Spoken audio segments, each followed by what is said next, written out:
ప్రియ దేవుని జనాంగమా, ప్రతి ఉదయం దేవునితో అనే ఆధ్యాత్మిక కార్యక్రమానికి మిమ్మలను ప్రేమతో ఆహ్వానిస్తూ ఉన్నాను. నేటి వాక్య ధ్యానముగా ఆదికాండము 4వ అధ్యాయము 4-5 వచనాలు చదువుకొని దేవుని లేఖనాన్ని ధ్యానం చేసుకుందాం. హేబేలు కూడా తన మందలో తొలుచూలన పుట్టిన వాటిలో క్రొవ్విన వాటిని కొన్ని తెచ్చెను. యెహోవా హేబేలును అతని అర్పణను లక్ష్యపెట్టెను, కయీనును అతని అర్పణను ఆయన లక్ష్య పెట్టలేదు. కాబట్టి కయీనుకు మిక్కిలి కోపము వచ్చి అతడు తన ముఖము చిన్నబుచ్చుకొనగా. ఆమేన్. ప్రభునందు ప్రియదేవుని పిల్లలారా, చదవబడిన లేఖనము నిమిత్తమై ప్రార్థన చేద్దాం. సకలాశీర్వాదములకు కారణభూతులైన తండ్రి, మా మంచి దేవ, పరిశుద్ధుడా, జీవము కలిగిన వాడా, ఈ లోకమును ఈ లోకంలోని సమస్తమును ఏలుతున్నవాడా, మీకే ఘనత మహిమ ప్రభావాలు ఆరోపిస్తూ ఉన్నామయ్యా. ప్రతి ఉదయము ఈ రీతిగా మీ సన్నిధిలో నైనా మేము సమకూర్చబడి నైనా మీ దివ్యమైన లేఖన భాగాలను ధ్యానం చేసే భాగ్యం మాకు అనుగ్రహిస్తూ ఉన్నందుకే స్తోత్రాలు తండ్రి. ఈరోజు కూడా మేము చదువుకున్న ఈ లేఖన భాగాన్ని మా కొరకు దీవించండి. ఈ లేఖన భాగంలో నుండి కొన్ని ఆత్మీయ మాటలు మీరే మాకు బోధించి నేర్పించమని యేసయ్య నామమున అడుగుచున్నాను తండ్రి. ఆమేన్. ప్రభునందు ప్రియ దేవుని పిల్లలారా, ప్రతి ఉదయం దేవునితో అనే ఆధ్యాత్మిక కార్యక్రమానికి మరలా మిమ్మలను ప్రేమతో ఆహ్వానిస్తూ ఉన్నాను. ప్రతినిత్యము దేవుని వాక్యాన్ని చదువుతూ ఉన్నారు కదూ, దేవుని వాక్యాన్ని ధ్యానం చేస్తూ ఉన్నారు కదూ.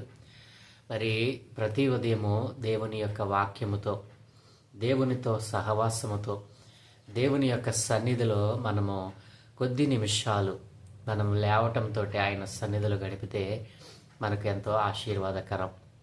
ఎవరైతే ప్రతి ఉదయము మరి దేవునితో ఈ రీతిగా సహవాసాన్ని కలిగి ఆ ఉదయాన్ని ప్రారంభిస్తారో దేవుడు వారి జీవితంలో గొప్ప కార్యాలు చేస్తాడు. ఆ అనుభవాన్ని మరి అనుభవించిన వారిగా మరి చాలామంది ఈ రీతిగా ప్రభు సన్నిధిలో తమ యొక్క సమయాన్ని గడుపుతూ ఉన్నారు. ఒకవేళ మీలో ఎవరైనా ఇంకనూ ఈ సహవాసాన్ని దేవునితో ప్రతి ఉదయం మరి ఈ సహవాసాన్ని నీవు కలిగి ఉండకపోతే ఈ దినం నుంచే నీవు లేచినది మొదలు ప్రభు సన్నిధిలో నీ దినాన్ని ప్రారంభించు. ఆ దినాన్న దేవుడు నిన్ను మరి బహుగా ఆశీర్వదిస్తాడు. ఆ దినము నుండి నీ జీవితంలో ఎన్నో ఆశ్చర్య కార్యాలు నీవు కళ్ళారా చూస్తావు. ఇక ఆ దేవుని లేఖనాన్ని ధ్యానం చేద్దాం. ఇప్పుడు దేవుని పిల్లలారా, మనం ఎంత బిజీ పర్సన్ అయినా, మనం ఎంత మరి షెడ్యూల్ కలిగి మరి ఖాళీ లేని పనులలో మనం ఉన్న ప్రతి నిత్యము ఏదో ఒక గడియలో దేవుని యొక్క నామాన్ని మనం జ్ఞాపకం చేసుకోవాలి. బాధ కలిగినప్పుడు, మరి వ్యాధి వచ్చినప్పుడు, మరి రోగం వచ్చినప్పుడు, శోధన వచ్చినప్పుడు కాదు, ప్రతినిత్యము ఆయన మనం జ్ఞాపకం చేసుకోవాలి. ఎందుకంటే నిన్ను నన్ను ఆయన రూపంలో చేసుకున్న దేవుడు నేను ప్రకటిస్తున్న నజరేయుడైన యేసుక్రీస్తు ప్రభుల వారు. ప్రియదేవుని పిల్లలారా, ఆ దేవాది దేవుని యొక్క ఉన్నతమైన స్థానాన్ని, ఉన్నతమైనటువంటి ఆ యొక్క సన్నిధిని మీరు పొందుకోవాలని నిత్యము నేను ప్రార్థన చేస్తూనే ఉన్నాను. కాబట్టి ఈరోజు మరి ఆ రీతిగా మీ దినాన్ని ప్రారంభించాలని ప్రభువు పేరిట మిమ్మల్ని వేడుకుంటూ ఈరోజు మనం చదువుకున్న వాక్య ధ్యానాన్ని ధ్యానం చేద్దాం. 4వ వచనంలో దేవుడు రాయించినటువంటి మాట, హేబెలు కూడా తన మందలో తొలుచూలన పుట్టిన వాటిలో క్రొవ్విన వాటిని కొన్ని తెచ్చెను. యెహోవా హేబెలును అతని అర్పణను లక్ష్యపెట్టెను. ప్రియ దేవుని పిల్లలారా, నిన్నటి దినాన్న మరి మొదటి కుటుంబము, ఆది కుటుంబము, అవ్వ ఆదాములకు దేవుడిచ్చిన సంతానములో జ్యేష్ఠుడైన కయీను మరి దేవునికి అర్పణగా తెచ్చాడు. జ్యేష్ఠుడైనటువంటి కయీను అర్పణ దేవుడు అంగీకరించలేదు. ఎందుకు అంగీకరించలేదు? ఆ కారణాలు అనేకము మనం ధ్యానం చేసాం. ప్రియదేవుని పిల్లారా, మరి ఈరోజు మనం చదువుకున్న లేఖనంలో హేబేలు కూడా తన మందలో తొలుచులు పుట్టిన వాటిలో కొన్ని క్రొవ్విన వాటిని కొన్ని మరి దేవుని సన్నిధికి అర్పణగా తెచ్చాడు. మరి హేబేలు అర్పణను దేవుడు లక్ష్య పెట్టాడు. ప్రియదేవుని పిల్లలారా, అర్పణ అనేటువంటిది మరి దేవుని సన్నిధికి తేబడినటువంటి మరి కృతజ్ఞత కలిగినటువంటి మరి కానుక. దేవుడు ఇచ్చిన ఆశీర్వాదానికి ప్రతిఫలంగా దేవునికి మనము కృతజ్ఞతగా అర్పించేదే అర్పణ. ఆశీర్వాదం పొందుకున్న వారు దేవునికి సాక్షులుగా నిలబడతారు. ఏదైనా ఒక అనుకున్న కార్యము దేవుడు జరిగిస్తే ఆ కార్యము బట్టి ఈ దినాన చాలామంది సాక్షులుగా నిలబడతారు. ఆ సాక్ష్యము ఎంతవరకు నిలబడతా ఉంది? ఆ సాక్ష్యము మరిచిపోయేంత వరకు మాత్రమే. ఆ యొక్క దేవుడు చేసిన అద్భుతమైన కార్యాన్ని కొంతకాలం మాత్రమే గుర్తించుకుని మరలా ఈ లోకముతో కలిసిపోయేటువంటి జీవితాలు ఈ రోజున మనం చూస్తూ ఉన్నాం. ప్రియమైన పిల్లారా, దేవుడు అలాంటి అర్పణను అంగీకరించడు. కయ్యను అర్పణను దేవుడు ఎందుకు అంగీకరించలేదు?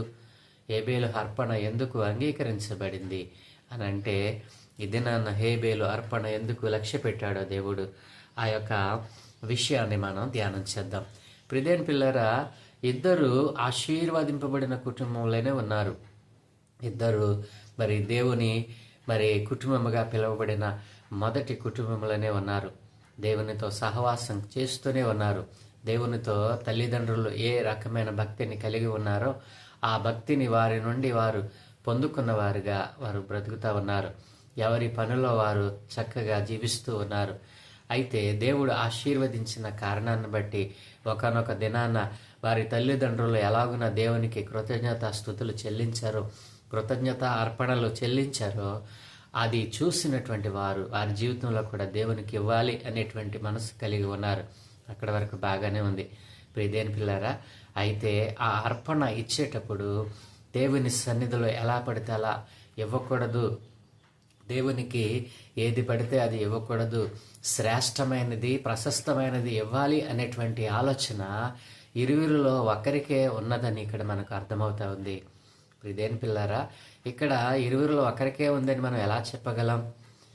నా ప్రియ దేవుని పిల్లలారా, ఆలోచన చేయండి. దేవుడు ప్రతి విషయాన్ని ఆయన క్షుణ్ణంగా పరిశీలిస్తాడు. అనగా మన జీవితము మొదలు ఉదయం మొదలు సాయంత్రం వరకు ఎలా మనం జీవిస్తూ ఉన్నామో ప్రతి దానిని దేవుడు చూస్తూ ఉంటాడు. కాబట్టి ఆ జీవితంలో నీవు జీవించిన కాలంలో నీవు ఉదయం నుండి సాయంత్రం వరకు ఎలా బ్రతుకుతా ఉన్నావు? ఉదయం నుండి సాయంత్రం వరకు చూసి రాత్రి వదిలేస్తాడని కాదు, ఆయన నిత్యము ఆయన కనుదృష్టి నీ మీద నిలుపుతా ఉన్నాడు. కాబట్టి ప్రియమైన పిల్లారా, ఇక్కడ హేబేలు అర్పణ ఎందుకు ఆయన అంగీకరించాడు? కయ్యను అర్పణ ఎందుకు అంగీకరింపబడలేదు? ప్రియదేవుని పిల్లారా, దేవునికి ఇవ్వాలి అనేటువంటి తలంపు హృదయంలో ఇద్దరికీ పుట్టింది. కానీ ఆ దేవునికి ఏమి ఇవ్వాలి, ఎలా ఇవ్వాలి, వేటినిస్తే దేవుడు ఆమోదిస్తాడు, ఈ ఆలోచన లేకుండా దేవుడిచ్చిన ఆశీర్వాదంలో కొంత తీసుకుని వచ్చి నేను ఇచ్చానులే అన్న హృదయంతో కయ్యూని ఇచ్చాడు. కానీ హేబేలు అలా ఇవ్వలేదు. ప్రియమైన పిల్లల, దేవుని వాక్యంలో రాయబడి ఉంది, హేబేలు కూడా తన మందలో తొలుచూలి పుట్టిన వాటిని, ప్రియమైన పిల్లల, ఈ మాట చాలా శ్రేష్టమైనది. తొలుచూలి పుట్టిన వాటిని దేవునికి, తొలుచూలు పుట్టిన వాటిని మాత్రమే కాదు, వాటిలో క్రొవ్విన వాటిని. ప్రియమైన పిల్లలారా, అప్పటికి ధర్మశాస్త్రం ఇవ్వబడలేదు. దేవుడు ఇశ్రాయేలులకు ధర్మశాస్త్రం ఇచ్చినప్పుడు 6 రకాలైన బలులను నాకు అర్పించండి అని చెప్పి వారికి ధర్మశాస్త్రం ఇచ్చాడు. నా ప్రియ దేవుని పిల్లలారా, అప్పటికి ధర్మశాస్త్రం లేదు. దేవునికి ఇంపైన సువాసన గల అర్పణ ఏది అని చెప్పి లేవి కాండంలో, సంఖ్యాకాండంలో వారికి ధర్మశాస్త్రాన్ని ఇచ్చి వారిని హెచ్చరించాడు. అలా ఇవ్వాలి, ఎలా తనకు అర్పణ ఇవ్వాలో, ఎలా తేవాలో ఆయన చక్కగా రాయించాడు. అప్పటికి ధర్మశాస్త్రం లేదే. అయినా హేబేలు ఎలా ఇచ్చాడంటే తొలుచూలు పుట్టిన. దేవుడు అన్నాడు కదా, దేవుని తన లేఖనంలో వ్రాయించాడు. ఏమిటో తెలుసా? చూద్దామండి. దేవుని లేఖనాల్లో మనం చూసినట్లయితే దేవుడు హేబేలు అర్పణను అంగీకరించడానికి కారణం ఏమిటి? సామెతలు 3:9 దేవుని లేఖనం ఏం చెప్తా ఉంది? నీ రాబడి అంతటిలో ప్రథమ ఫలమును నీ ఆస్తిలో భాగమును ఇచ్చి యెహోవాను కనపరచు. ప్రియమైన పిల్లరా, ప్రతి తొలిచూలి పిల్లను, నీకు కలుగు పశువుల సంతతిలో ప్రతి తొలి పిల్లను యెహోవాకు ప్రతిష్ఠింపవలెనని నిర్గమకాండము 13:12 దేవుడు చెప్పిన మాట అప్పటికి ధర్మశాస్త్రం లేనప్పుడే హేబేలు పాటించాడండి. హల్లెలూయా. ప్రియదేని పిల్లలు ఆలోచన చేయండి. తన మందలో తొలుచూలున పుట్టిన వాటిలో క్రొవ్విన వాటిని, అంటే దాని అర్థం ఏమిటి? దేవునికి ఎలాంటివి ఇవ్వాలి, దేవునికి ఎలాంటివి ఇస్తే ఆయన సంతోషిస్తాడు, ఆయన లక్ష్య పెడతాడు అనే ఒక శ్రేష్టమైన ప్రశస్తమైన విశ్వాసంతో కూడినటువంటి జీవితాన్ని హేబేలు ఇక్కడ కలిగి ఉన్నాడు. తొలుచూలు పుట్టిన వాటిని దేవునికి ఇవ్వాలి. తొలుచూలును పుట్టిన వాటిలో కూడా బక్కవి చిక్కిపోయినవి కాదు అండి, డాగు మచ్చ లేని మరి క్రొవ్విన వాటిని, శ్రేష్టమైనటువంటి వాటిని మరి ప్రభువుకి ఇవ్వాలి అనే ఆలోచన కలిగి ఉన్నవాడు హేబేలు. ప్రియదేని పిల్లారా, అక్కడ రాయబడిన మాటలో తొలుచూలు, తన మందలో తొలుచూలు పుట్టిన వాటిలో క్రొవ్విన వాటిని కొన్ని తెచ్చాడు. ప్రియదేని పిల్లారా, చూచారా దేవునికి ఏది ఇష్టమో ఎరిగిన వాడిగా చిన్నవాడైన హేబేలు కనబడతా ఉన్నాడు. ప్రశస్తమైన వాటిని దేవునికి ఇవ్వాలి. మొదటి తొలుచూలున పుట్టినంటే మొదటి దానిని దేవునికి ఇవ్వాలి. అంతేకాదు ఏ డాగు మచ్చ లేని వాటిని దేవునికి ఇవ్వాలి అనేటువంటి ఆ యొక్క ఆలోచన, ఆ తలంపు కలిగిన వాడు హేబేలు. ప్రియదేని పిల్లారా, కయ్యను కూడా తెచ్చాడు, కానీ తన పంటలో శ్రేష్టమైన దానిని తేలేకపోయాడు. ప్రియదేని పిల్లారా, ఏవో కొన్ని తీసుకొచ్చాడు, పండిన వాటిలో అందులో కొన్ని, ఇందులో కొన్ని, మరి అవి కొన్ని, ఇవి కొన్ని తీసుకుని వచ్చాడు, కానీ హృదయపూర్వకమైనటువంటి అర్పణ ఇవ్వలేకపోయాడు. ప్రియదేని పిల్లారా, అందుకే అనేక అవలక్షణాలు కయ్యను జీవితంలో మనం చూసాం. మరి హేబేలు అర్పణ దేవుడు ఎందుకు అంగీకరించాడు? దేవుడు ఏది కోరుకుంటున్నాడో మరి హేబేలు ఆ చిన్నతనంలో తల్లిదండ్రుల నుంచి నేర్చుకున్నాడు. ప్రియదేని పిల్లారా, మరి కయ్యను ఎందుకు నేర్చుకోలేకపోయాడు? కయ్యను దుష్టిని సంబంధిగా బ్రతుకుతా ఉన్నాడు. దేవుని సన్నిధిలో ఉంటూ ఉన్నాడు, కానీ ఆశీర్వదింపబడిన కుటుంబంలోనే ఉంటూ ఉన్నాడు, కానీ మరి దుష్టిని సంబంధిగా మారిపోయాడు. ప్రియదేని పిల్లారా, మరి హేబేలు అర్పణ దేవుడు అంగీకరించాడు. దేవుడు వెంటనే ఆ యొక్క అర్పణను లక్ష్య పెట్టాడు. ఎందుకని? మరి దేవునికి ఏది కావాలో ప్రశస్తమైన అర్పణ దేవుడిచ్చాడు. ఆశీర్వదింపబడిన కుటుంబంలోనే ఉంటాం మనం కూడా. ప్రియదేని పిల్లారా, అవునా? ప్రతినిత్యము మరి సన్నిధికి దూరం అవ్వం. ప్రతి ఆదివారం క్రమం తప్పకుండా వెళతాం. పైకి మనం అందరికీ చాలా భక్తిపరులుగా, విశ్వాసులుగా కనబడతాం, కానీ అంతరంగంలో లోకముతో స్నేహం చేస్తూ ఉంటాం. ఉదయం నుండి సాయంత్రం వరకు ప్రజలందరికీ కనపడేటట్లుగా మన భక్తిని, విశ్వాస్యతను కనపరుస్తూ ఉంటాం, కానీ లోపల స్వార్థపూరితమైన ఆలోచన, స్వార్థపూరితమైనటువంటి మనస్సు, మరి తనకు మాత్రమే మేలు చేసేటువంటి కార్యాలను ఆలోచన చేస్తూ మరి దేవుని యొక్క ఉన్నతమైనటువంటి చూపులో నుండి తప్పించుకున్నాం అనుకుంటాం, కానీ దేవుడు ప్రతిదానిని లెక్కలోనికి తీసుకుంటాడు. ప్రియదేని పిల్లారా, కాబట్టి హెబ్రీయులకు రాసిన పత్రిక మరి 11:4 రాయబడినటువంటి మాట ఏమిటండి? హేబేలుని గురించి భక్తుడు అక్కడ మరి ప్రస్తావిస్తూ అంటున్నాడు కదా, విశ్వాసమును బట్టి హేబేలు కయ్యను కంటే శ్రేష్టమైన బలి దేవునికి అర్పించాడంటే అండి. శ్రేష్టమైన బలి. ప్రియదేని పిల్లరా, విశ్వాసమును బట్టి మరి హేబేలు ఎలా బ్రతుకుతూ ఉన్నాడు? విశ్వాసముతో మరి జీవిస్తూ ఉన్నాడు. కయ్యను జీవితంలో విశ్వాసం లేదు, మరి అతని జీవితంలో నీతి క్రియలు లేవు. ఇక్కడ మనం చూసినట్లయితే కయ్యేను కంటే శ్రేష్టమైన బలి హేబేలు అర్పించాడు. దేవుడు అతని అర్పణలను గురించి సాక్ష్యం ఇచ్చినప్పుడు అతడి విశ్వాసమును బట్టి నీతిమంతుడని సాక్ష్యం పొందాడటండి. ప్రియదేని పిల్ల, నీతి క్రియలు కలిగిన వాడు హేబేలు, విశ్వాసము కలిగిన వాడు, శ్రేష్టమైన బలిని ఇవ్వాలని ఆలోచన కలిగిన వాడు, ఏ డాగు మచ్చలేని మరి మొదటి పుట్టిన వాటిలో క్రొవ్విన వాటిని దేవుడు మరి ఇష్టపడతాడని దేవునికి అర్పణగా ఇచ్చాడు. ప్రియదేని పిల్లరా, అలాంటి అర్పణ నీ జీవితంలో ఎప్పుడైనా దేవునికి అర్పించేవా? దేవునికి ఏదో ఇస్తున్నానులే అని చెప్పి దేవుడికి నేను ఇచ్చానులే అని అనుకుంటున్నావేమో. నీ అర్పణలో మరి ప్రశస్తమైనటువంటి మరి అర్పణగా ఉందా? నీ జీవితంలో దేవునికి ఇష్టమైనటువంటి కార్యమును ఒక్కటైనా చేసావా? ఈ రోజున నీవు కూర్చుని ఒక్కసారి ఆలోచన చేయి. హేబేలు విశ్వాసమును బట్టి కయీను కంటే శ్రేష్టమైన బలినిచ్చాడు.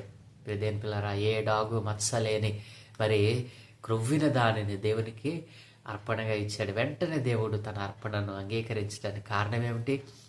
మరి హేబేలు విశ్వాసముతో ఆ పని చేశాడు. నీతి క్రియలు కలిగిన వాడిగా దేవుని సన్నిధిలో నీతి క్రియలు తన జీవితంలో క్రియల రూపంలో చూపించగలిగాడు. మరి సత్క్రియ చేశాడు. ప్రియదేని పిల్లారా, మరి ఇంకొక మాటలో మనం చెప్పాలంటే తన మాట తీరు చక్కగా ఉంది. ఇంటిలో వారితో సత్సంబంధాలు కలిగి ఉన్నాడు. మరి కోపం అనేటువంటిది లేనే లేదు. మరి దేవునితో మాట్లాడే తీరు సరిగా ఉంది.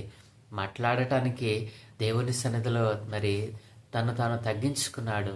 దేవుని సన్నిధిలో మరి రొమ్ము విరిచి మాట్లాడలేదు.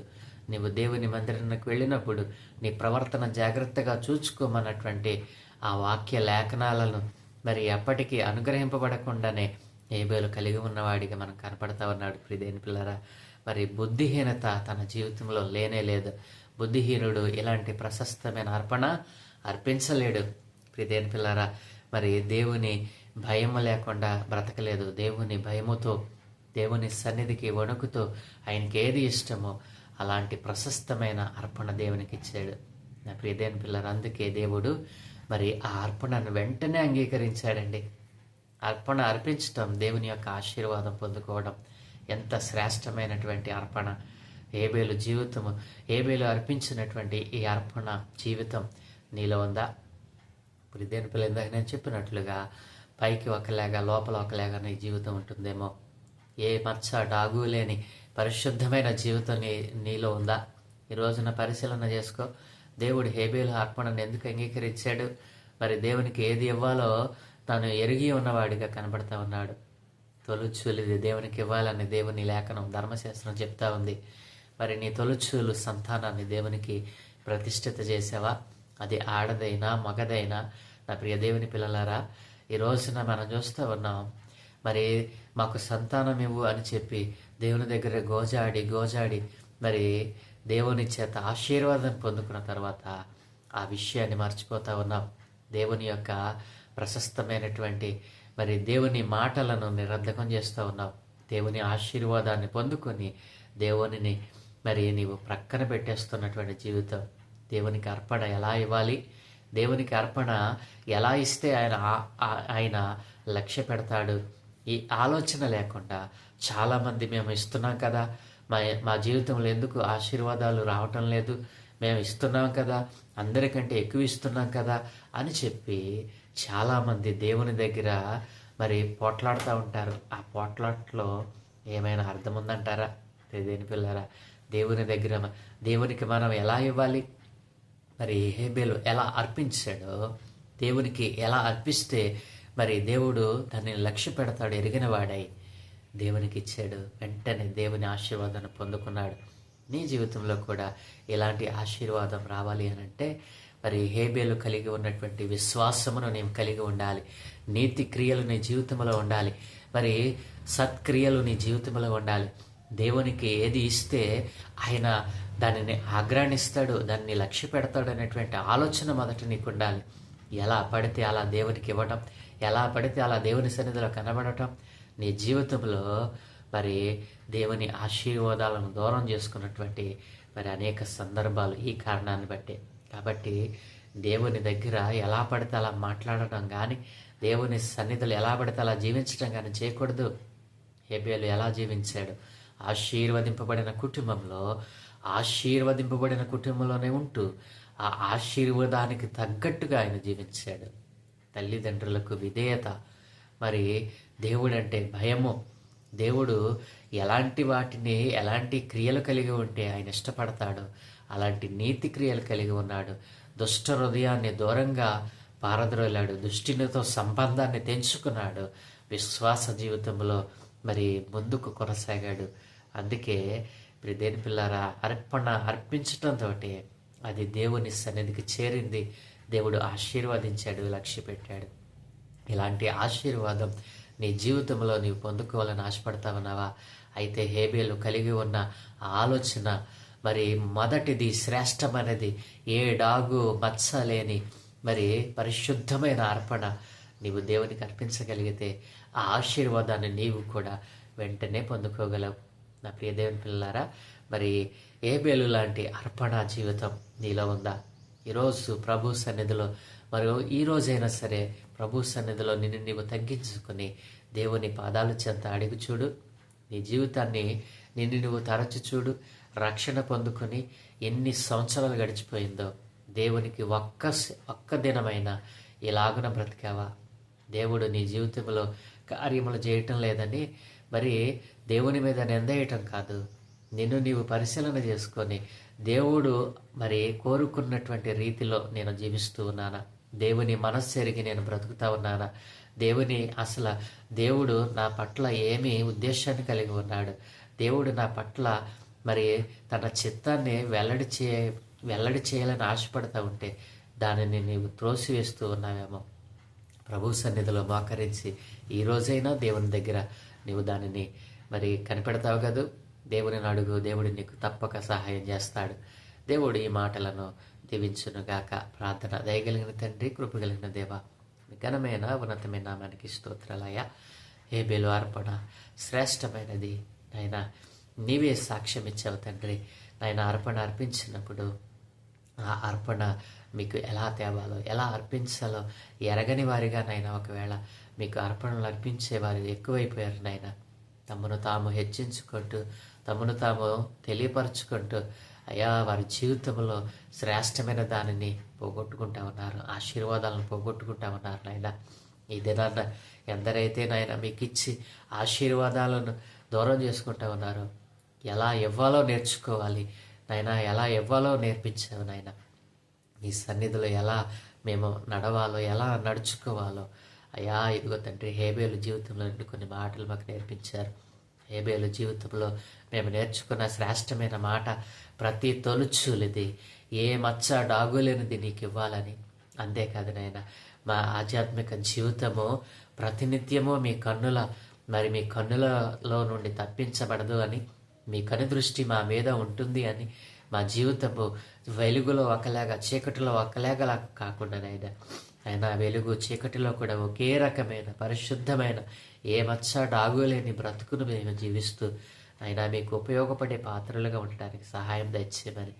ఇది నన్ను ఎందరైతే తమ జీవితాన్ని తమకు తామే పరిశీలన చేసుకొని ఎలా అర్పణ ఇవ్వాలో హేబేలు జీవితంలో నేర్చుకున్న వారే అయ్యా ఈ రోజు నుంచి అయినా పరిశుద్ధంగా జీవించడానికి దారులు తెరవమని, ఒక నూతనమైనటువంటి తీర్మానం వారి జీవితాల్లో కలిగించి మీరే మహిమ ఘనత ప్రభావాలు పొందుకోమని, ఈ దినం మేము చేయ పనులన్నిటి మీద మీ కనుదృష్టి ఉంచండి. మా ప్రయత్నాలు సమస్తమును ఆశీర్వదించండి. ఘనతయో మహిమా ప్రభావాలు మీకే అర్పిస్తూ యేసయ్య పరిశుద్ధ నామమున ప్రార్థించి వేడుకుంటూ ఉన్నాము తండ్రి. ఆమేన్, ఆమేన్, ఆమేన్.